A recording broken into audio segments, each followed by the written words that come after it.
part 2 of this week is block 44.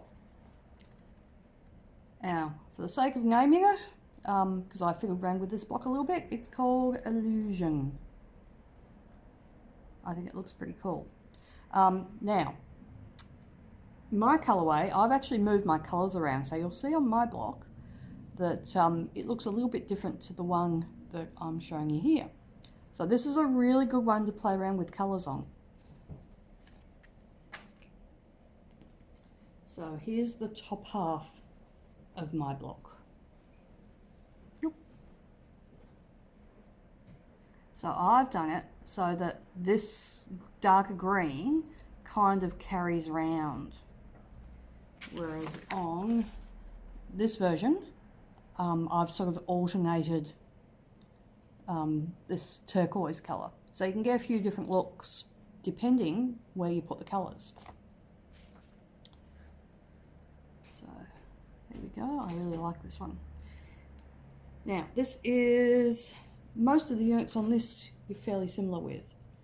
So the centre side units are a flying goose with a rectangle. You've done those before.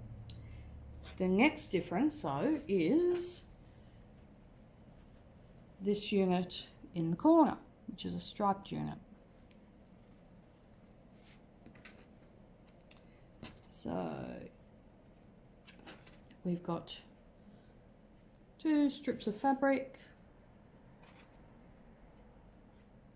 and then half square triangles that are going to go on either side. Oops, off. So here's the one I prepared earlier. So what I've recommended in the pattern is that the half square triangles on either side get very slightly oversized. Not too much, just very slightly oversized. And the strips themselves are longer than what they need to be because we're going to be trimming them back.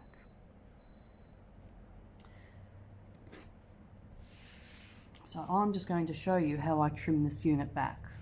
Yeah, hopefully you can, I'll just tilt the camera up just a wee bit. Or down I should say, there we go. That's better.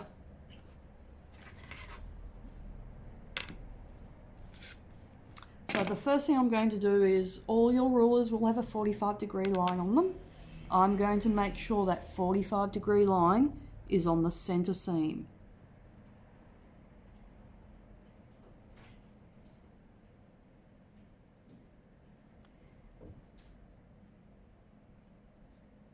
And I'm also going to make sure, well, I'm just doing a tiny little adjustment.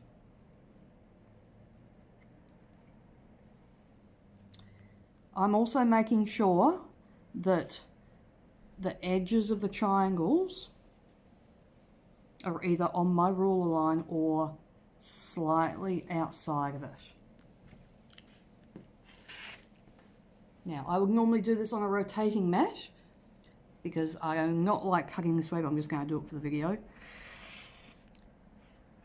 So I've just taken a hair's breadth off of it, rotate it round, line up the 45-degree line again, line up my measured sides, so 3.5 inches on either side that I've already cut.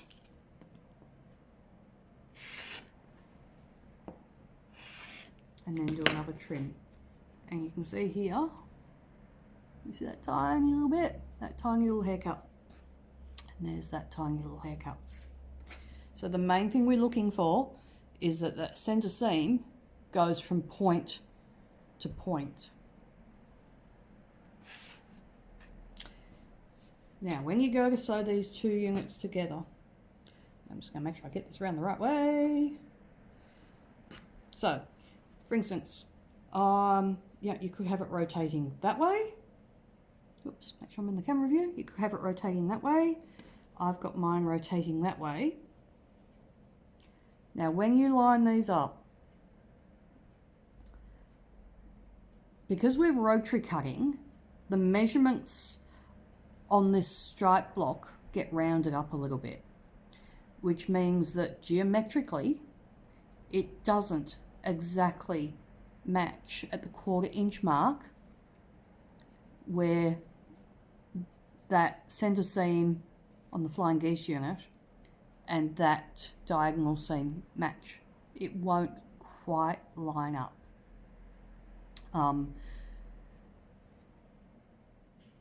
Because if we were doing templates it would be perfect, but for rotary cutting we round up a little bit. Or it may not quite exactly match, I should say. It may, but it might not. So how do I deal with that? First thing I'm going to do is I'm going to grab a pin and I'm going to accurately line up that center part. And then what I do is I go over to the machine and I do about 4 stitches through that. So I'm essentially basting those together, and that's what I'm going to do now, and then I'll come back and show you what else I do. Just let me pause. Okay, back again. So over at my sewing machine, I have matched up that intersecting point, which is, is the diagonal seam and that center seam, middle seam there. I've matched them up and I have stitched through with, hopefully that thing not zooming weirdly, about 4 or 5 stitches across to hold that. So that when I flip it open, I can see that they are matching really nicely. Now, obviously it hasn't been pressed yet because I haven't finished stitching the seams. See, I've only got the little bit in the center matched. Now, as I mentioned, this diagonal block, the measurements on it that you'll be cutting get rounded up ever so slightly, because if we were to do it so that the maths work perfectly for the geometry, you would actually be cutting some weird amount, like, 1 and, what would it be? It'll be like 1 and 6/18 or something weird. So it gets rounded up for the benefit of rotary cutting. What that means though is when I've lined up those seams in the middle there, can you see how the end here is ever so slightly not matching up, and the other end is ever so slightly not matching up? So how do I deal with that? I am going to make it fit. So the first thing I'm going to do is I'm going to match up my corner points, and I'm going to make sure that those 2 seams there, the 2 diagonal seams, are matching, and I'm going to pin it.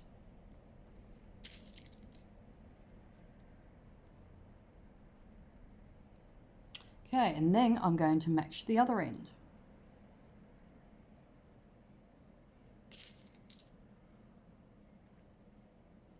And I'm going to pin it.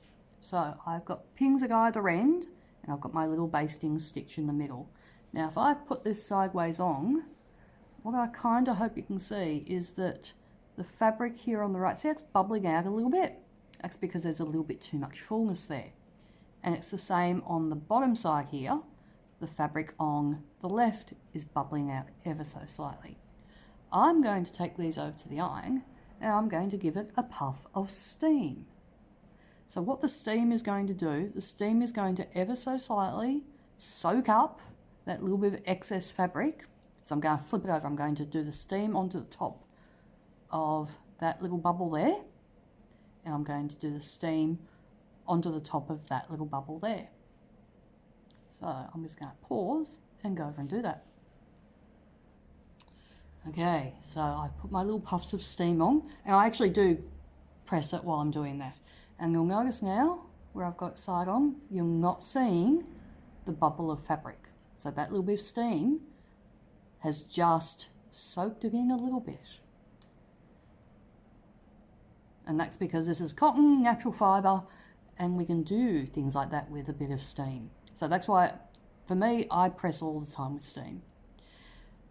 So I can now go over and sew that. So I've got my little basting stitches in the middle there, and I'm just going to make sure I sew right over the top of those.